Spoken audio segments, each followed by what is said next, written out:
Aujourd'hui on se retrouve dans une nouvelle vidéo avec Lily qui m'agresse.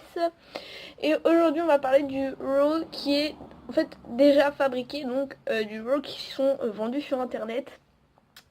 Donc c'est parti, on va commencer tout de suite. Par rapport à ces raw là, c'est comment j'ai fait, donc c'est que c'est du, donc au niveau des avantages, c'est qu'il n'y a pas besoin de les faire soi-même, c'est assez pratique. C'est un peu comme les croquettes, c'est tu verses dans la gamelle et ça y est, tu ranges au congélo et puis ça y est, t'as rien besoin de faire. Et certains sites, je pense notamment à un site que je vous mettrai ici, les fait personnaliser. Mais ce n'est pas le cas de toutes les boutiques. Par exemple, Easy Barf ou Dog Fresh, ils vendent des boudins ou des boîtes et c'est pas fait, enfin c'est pas personnalisable. C'est soit tu penses qu'il est sur le site, soit tu le fais toi-même en fait. J'ai trouvé quand même pas mal. Donc j'ai écrit sur une feuille les inconvénients. Donc on sait pas ce qu'il y a dedans. Ok, ils nous font voir la composition, mais on sait pas. Si notre furet ou n'importe quel animal est allergique, on sait pas pourquoi, on sait pas quelle en est la cause. Et voilà. Après, la deuxième raison, c'est que c'est du broyé. Si votre animal, il sait manger des os, le broyer, c'est inutile. Surtout le broyer industriel où on ne sait pas justement ce qu'il y a dedans. Dans la plupart du temps, il y a aussi des présences de légumes ou de courgettes pour les carnivores stricts comme les chats et les furets. C'est totalement inutile et ça respecte pas les proportions d'un raw adapté aussi. Il y a souvent la trace de conservateurs et de colorants, etc. Pas dans tous les cas, mais je le précise quand même parce que ça peut arriver. Voilà. Précisé juste avant, mais on ne connaît pas la qualité de la viande. Est-ce que c'est des belles, est-ce que c'est des beaux morceaux ou est-ce que c'est des morceaux de déchets? Bah ça on peut pas savoir parce que c'est pas nous qui l'avons fait. En soi, le déjà tout fait comme ça c'est pas très enchantant parce que justement on peut pas savoir ce qu'il y a dedans. Et notamment pour les intros, etc. Ou même quand on veut en donner comme ça, s'il y a une allergie ou s'il y a une réaction, on peut pas savoir qu'est-ce qui en est la cause. Parce que justement c'est du broyé et que si on fait pas d'intro on peut pas savoir laquelle est allergisante et laquelle n'est pas allergisante.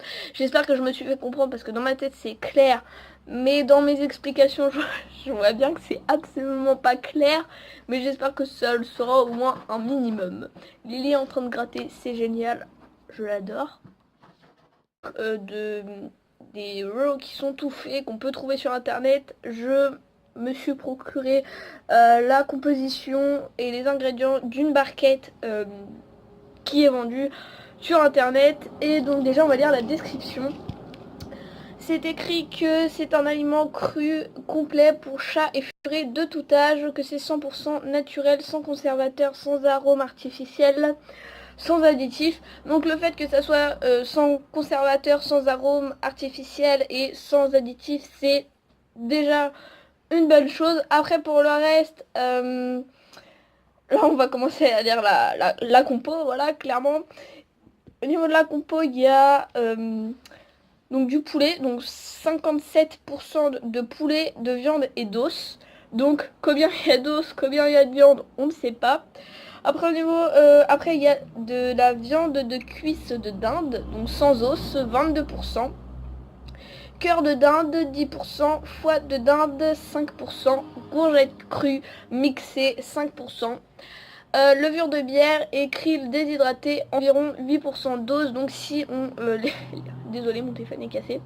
Si on lit la composition, il y a clairement un souci. C'est que il y a déjà, si on regarde bien et si on compte, il y a 15% d'abat. Et le total doit être de 5%. De 10%, pardon, excusez-moi, je suis en train de dire une grosse connerie. Donc de 10%, donc il y a 5% en trop.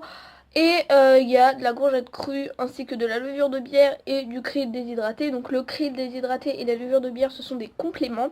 Ce sont des compléments qu'on ne doit pas retrouver trop souvent. Donc c'est-à-dire,